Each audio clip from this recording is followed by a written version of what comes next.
So you've asked and I'm going to provide. This is a step-by-step guide for connecting with any deity. And I literally mean any deity. There are some out there that are pretty obscure and that there's barely anything about. So how do you connect with such beings? I'm going to answer it. So let's get into it. If you're new here, welcome. If you're not new, welcome back. I'm Sarah, that Divination Witch. Hope you stick around. This channel is a safe space and witchy community. You can ask questions, share opinions, nothing silly. We don't judge here. We aren't a-holes. So if you want to join, hit subscribe.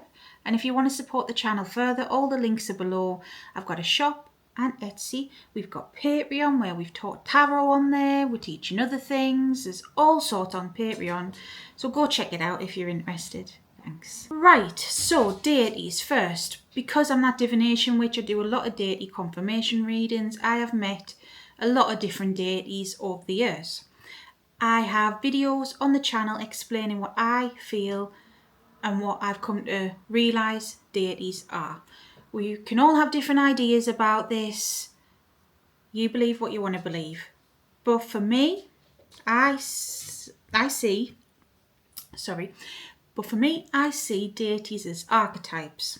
We've got different archetypes. So basically we've got the creator that branched off, created all the different archetypes, your war gods, your love gods, your home gods, your healing gods, your knowledge gods, all the different ones.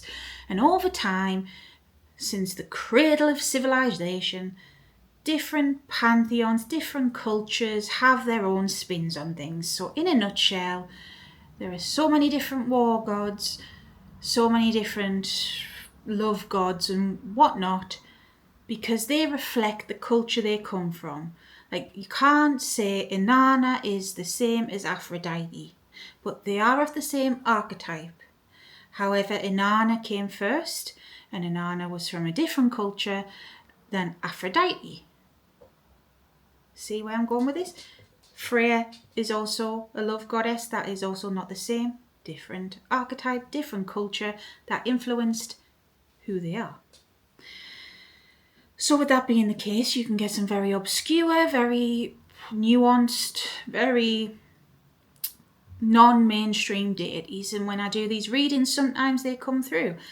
Sometimes I learn about deities for the first time. Even now, after all these years of doing this, I'm like, oh, I'm still learning. There's spirits and deities that come up that I'm like, wow, I didn't know any of that. And even some of our mainstream ones, it's kind of aspects of them that I didn't know existed either. I remember there was one of Artemis off the top of my head that was more like a wartime darker goddess from a different area of the world. And she was Artemis though, and I'm like, oh, right, hello. So there's so many different things. So sometimes people want to try and connect with their ancestral deities, past life deities, because of this. Obviously respect closed practices, but a lot of these practices are not closed because they've kind of died off and they're not mainstream like Hellenism or Cometicism, for example. So it's like, well, what do you do? Okay, well, this is what you do. And this is just my experience over the years, what I'm giving you. So the first things first, what you want to do, figure out the deity, okay? No excuses. We are in the age of the internet. Google is your best friend. Literally Google them, right? We've got no excuse in this day and age. We're not having to trottle off to the library and get books out. So you've got no excuse, if you know it's the deity's name, to look them up first and foremost. How many people do not do that? Because there's so many ask me things, I'm like, you could have Googled that. Like, I'm not being bitchy, I'm not being nasty, because that's not what this is about. But this is what I've been taught from my own spirits. There's a difference between you can't and you won't. There's a difference between being unable to or being plain lazy. And in the age of technology with the internet, Google them, right? Even if all you've got on them is a stub of a Wikipedia page, you've tried, okay? So that's your first port of call. So say you have a deity that is a stub of a Wikipedia page like that. It should at least tell you, well, what culture is the deity from, what country, what do they rule over? Look into the archetype from there, is what I would say. And look into the culture itself. So, I don't know, you could... For example, I had one years ago, it sticks in my mind, from the Berber people that is next door to Egypt. It's not Egypt, it's a different country, and they are still a peoples that still have their own tradition and cultures. But there was a version of Isis that it came through for someone, and they were worshipped by Berber people. So basically we had to look into the Berber traditions and that area of the world, and from there it was a bit easier because it was an aspect of Isis. Well, there's tons on Isis, you could look her up. But say you had something like that, right? Well, say it wasn't Isis, say it was the Berber people, was some, I don't know, something dead obscure. Just bear with me a second. So say it wasn't that simple and it wasn't Isis or someone, right? So you've got an obscure area of the world, a tradition that died out 5,000 years ago, I don't know. Right, you've got their name, they're a love deity, you know the culture, okay? Look up the history of the culture. Look up what love deities do in general, okay? You start there. Now, you won't have everything handed on a plate to you, okay? Because they're not a mainstream deity. So this is going to be relying on you and your connection with them as well, right? So you're researching as much as you can. You're looking into the culture. You're looking into the archetype of said deity. Cool. From there, very least you can do is light them a candle, okay? If in doubt, just light a white candle, right? Plain candle. Nothing fancy. Light them that. Because across cultures, across the world, candles are a symbol of energy, a symbol of offering something. Even when you go into a church, sometimes you'd light a candle in remembrance of people. I've done that before. So candles are a universal thing, right? So lighting a candle is a sign of respect and you wanting to connect with them. Now, from there, the next steps are a little bit more, I guess, complicated, because it's going to depend on you and your experience. So if you know how to do divination, then you start with divination. You ask questions, what you know about them and their culture, to vet them. I say this for any deity, any spirit that you're contacting that you don't really know it's them. Ask them questions about their mythologies, their stories, and then as time goes on, you can ask them personal questions only they would know about your relationship, your connection with them. So for me, I ask Lilith sometimes, well, this is very personal, I've mentioned it on the channel before, did you help my soul reincarnate? Which I know she did. If she got that wrong, it might not be her, So things like that only they could answer. So if you know divination, this is going to be way easier for you. I always recommend to try, if you can use a pendulum, then you can do this. You can get pendulum boards. It's not that hard to use a pendulum. Tarot is your best bet. I wouldn't recommend an oracle deck for direct questions, but pendulums, anyone can do that. But you want to be starting to talk with them, okay, and connect with them. And from there, maybe you might want to give them an offering, call upon their help, things like this, like you would any deity, right? Well, how do you know what they're like if it's so obscure? Well, look into the culture.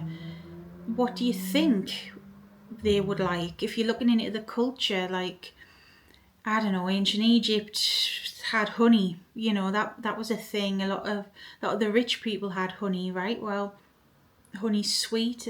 There's a lot of different cultures like honey. It was before the invention of chocolate and stuff like that, it was like a luxury, a sweet treat. So maybe they'll like that, or something simple like bread. Breads across different cultures, you know. But it's really relying on you and your research skills, kind of thing. Look into what other love gods might like. So pomegranates is an example, especially in Greek and Mediterranean and that area of the world, Asia, into that area too. Pomegranate symbol female fertility. All right, it's a symbol for female fertility. So a lot of female love goddesses like them. Okay, but it's not just that. You could give that. I know Hecate likes pomegranate. It's a symbol of the divine feminine as well. You know, it's from that area of the world. Have a look at the area of the world, right? Traditionally, what sort of foods did they eat, or what sort of things did they do?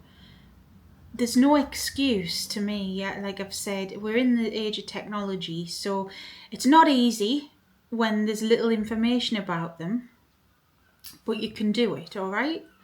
Now, your next step, what you're going to have to look out for is closed practices and cultures that are kind of tribal in nature. So there's some closed practices out there that are, I guess, more mainstream, as in we know more about them, but they're still closed. So certain aspects of voodoo, Ifa, traditions, as an example, aspects of Santeria. Sorry, there's something in my eye. Those sort of practices are more public knowledge. We know they exist more. They're more easily accessible than something like, I don't know, the Sami people in Finland.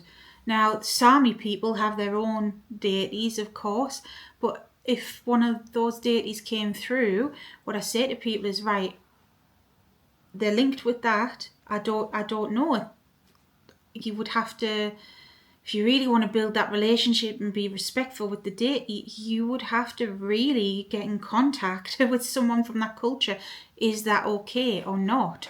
Because although spirit doesn't always see the colour of your skin, things like this, they're beyond such human concepts, we also don't want to pee them off, because building a working relationship with the spirit is a bit different than just getting a message. I actually asked Oshun about this once. She's an Orisha from a closed practice, because I'm sure I mentioned it on a different video, but there was a controversy at the time about this white lady that said she was channeling Oshun on TikTok for views. And Oshun basically told me that, look, it's okay to get a message off me, do a reading with me once in a while or whatever. I'll come through for people.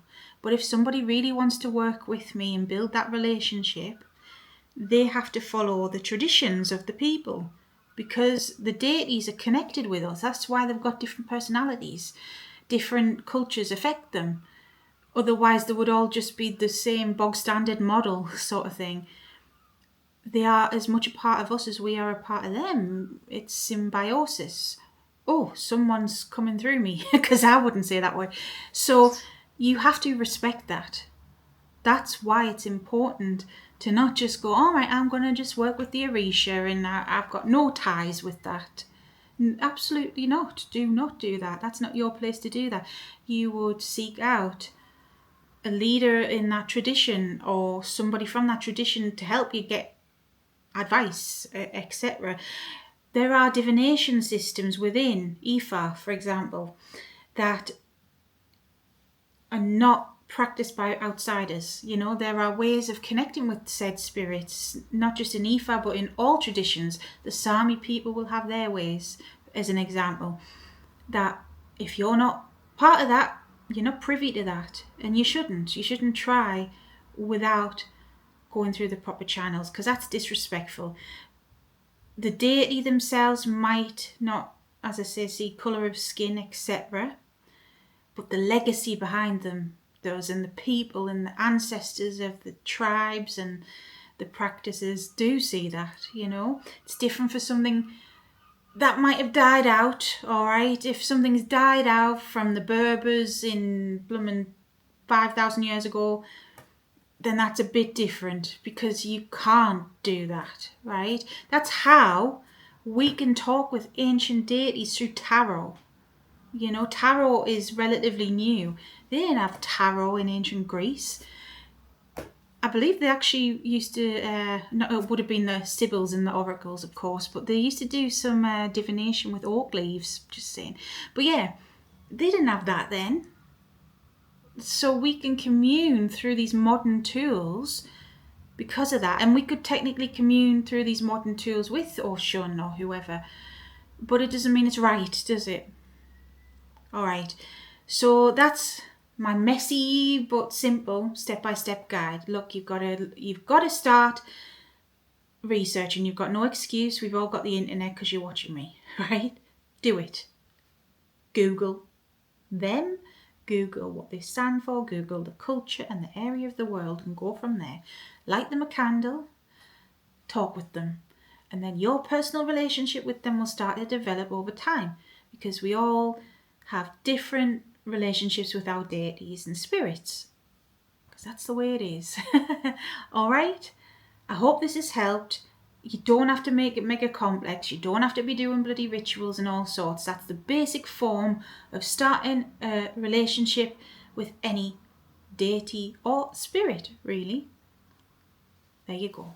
I hope that helped. If there's anything else you want to know, let me know in the comments. Happy to help where I can. I'll answer what I can when I can.